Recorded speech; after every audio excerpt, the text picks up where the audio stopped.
पैठणी महिलांच्या अगदी जिव्हाळ्याचा विषय। आपल्या कपाटात एकतरी पैठणी असावी असं प्रत्येक स्त्रीचं स्वप्न असतं। माझंही होतं।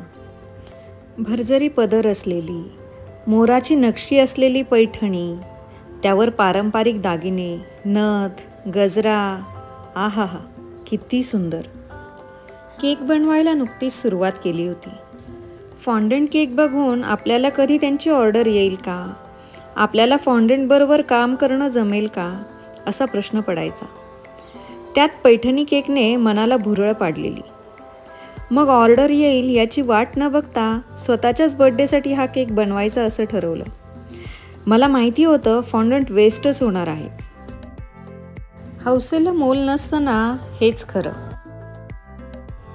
2 दिवस आधीच साडीचा पदर व काठ बनवायला घेतले।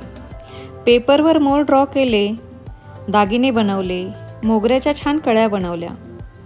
त्या दिवशी फॉन्डंटबरोबर गट्टी करून घेतली। साडीची घडी रेक्टँग्युलर छान दिसेल, पण घरात रेक्टँग्युलर टीन नव्हता, अजूनही नाही। मग काय, इंडियन्स जुगाड करण्यात अग्रेसर असतात। एक स्क्वेअर टीन व एक लोफ टीन घेतला। केक्स बेक करून आयसिंग करून घेतले। वरून फॉन्डंट प्लेस करून साडीच्या घडीप्रमाणे इम्प्रेशन देऊन घेतले।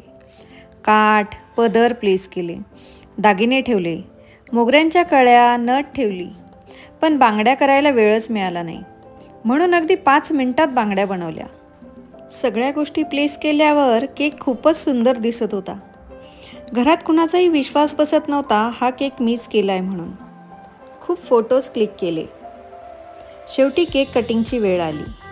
एवढा सुंदर केक, आपली 2 दिवसांची मेहनत।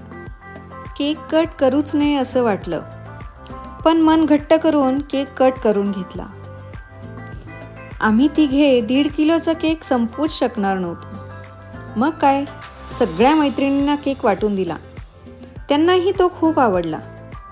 दुसऱ्या दिवशी व्हॉट्सअपचे फोटोज बघून रिप्लायचा नुसता पाऊस पडला। छान वाटलं। आपल्या कामाची कोणीतरी दखल घेतंय, आपल्या कामाचं कौतुक होतंय, यापेक्षा जास्त आपल्याला काय हवं असतं। केकचे फोटोज बघून मम्मी पप्पांमध्येच वाद सुरू झाले।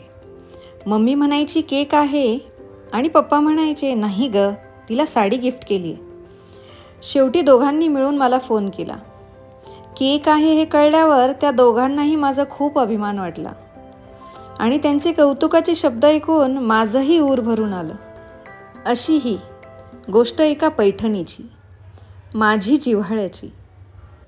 आणि हो, माझं गिफ्ट तर राहिलंच। बर्थडेच्या दुसऱ्या दिवशी श्रीने माझ्यासाठी एक मोठं गिफ्ट आणलं। ते बघायचं असेल तर उद्याचा व्हिडिओ नक्की बघा। माझी पैठणीची गोष्ट आणि केक आवडल्यास लाईक, शेअर, सबस्क्राईब करायला विसरू नका। तुमच्याही पैठणीची गोष्ट माझ्याबरोबर नक्की शेअर करा। पुन्हा भेटूयात।